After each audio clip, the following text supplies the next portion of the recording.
Assalamualaikum warahmatullahi wabarakatuh. Perkenalkan, nama saya Raisa Nasrafiza dengan nomor NIM 2361 51048, Prodi Tadris Bahasa Indonesia, kelas 3B. Di sini saya akan memaparkan materi tentang akhlak kepada Allah dan kepada Rasulullah.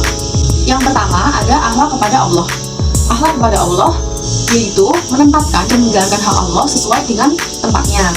Secara tegas, Allah menekankan bahwa kita adalah hamba yang fakir dan lemah, sedangkan Ia adalah zat yang memiliki segalanya. Akhlak pada Allah ada 5. Yang pertama ada takwa pada Allah. Takwa adalah melaksanakan ketaatan kepada Allah karena iman, melaksanakan perintahnya dan menjauhi larangannya. Yang kedua ada cinta kepada Allah. Dari Anas, Nabi Muhammad SAW bersabda, 3 hal barang siapa yang memilikinya maka ia akan merasakan manisnya iman, yaitu menjadikan Allah dan Rasulnya lebih dicintai dari selainnya, mencintai seseorang semata-mata hanya karena Allah, dan benci kembali terhadap kekufuran sebagaimana bencinya ia jika dilempar ke dalam api neraka.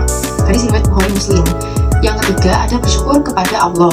Sebagai manusia sudah menjadi kewajiban kita untuk selalu bersyukur kepada Allah Ta'ala, yakni berterima kasih atas segala nikmat yang Allah berikan.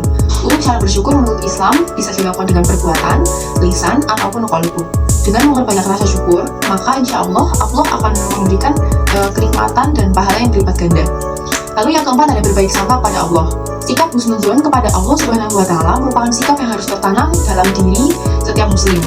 Ketika Allah memberikan sesuatu untuk kita, entah itu hal yang kita senangi atau tidak, harus kita terima dan yakin bahwa Allah memberikan kepada kita adalah yang terbaik untuk kita.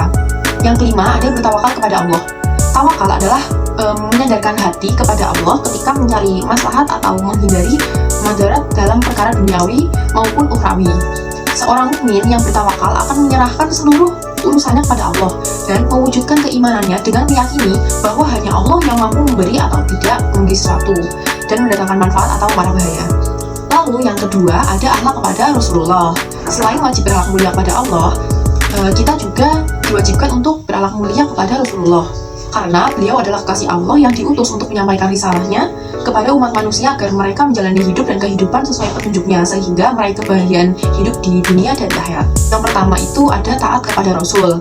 Dalam Quran Surat Al-Nisa ayat 59 dijelaskan, hai orang-orang yang beriman, taatlah Allah dan taatlah Rasulnya dan ulil amri di antara kamu. Kemudian jika kamu berlainan pendapat tentang sesuatu, maka kembalikan ia kepada Allah, Al-Quran, dan Rasul sunnahnya. Yang kedua ada menghidupkan sunnah. Kepada umatnya, Rasulullah mewariskan Al-Quran dan Sunnah. Karena itu, kaum muslimin yang berakhlak baik kepadanya akan selalu berpegang teguh kepada Al-Quran dan Sunnah agar tidak sesat. Yang ketiga ada membaca sholawat dan salam. Secara harfiah, sholawat itu berarti doa, istighfar, dan rahmah. Kalau Allah bersolawat kepada Nabi, itu berarti Allah memberi ampunan dan rahmat kepada Nabi. Beliau bersabda, sesungguhnya orang yang paling utama kepadaku nanti pada hari kiamat adalah siapa yang paling banyak bersolawat kepadaku. Hadis riwayat Tirmidzi. Yang keempat ada mencintai keluarga Nabi.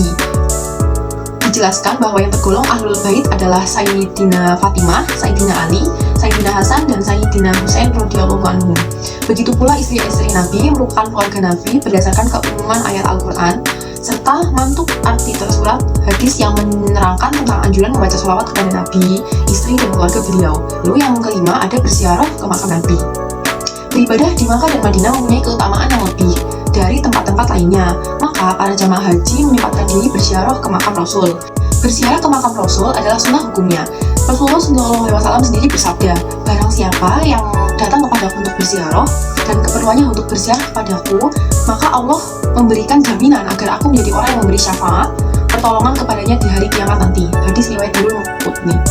Sekian materi yang dapat saya sampaikan, kurang lebihnya saya mohon maaf. Wassalamualaikum warahmatullahi wabarakatuh.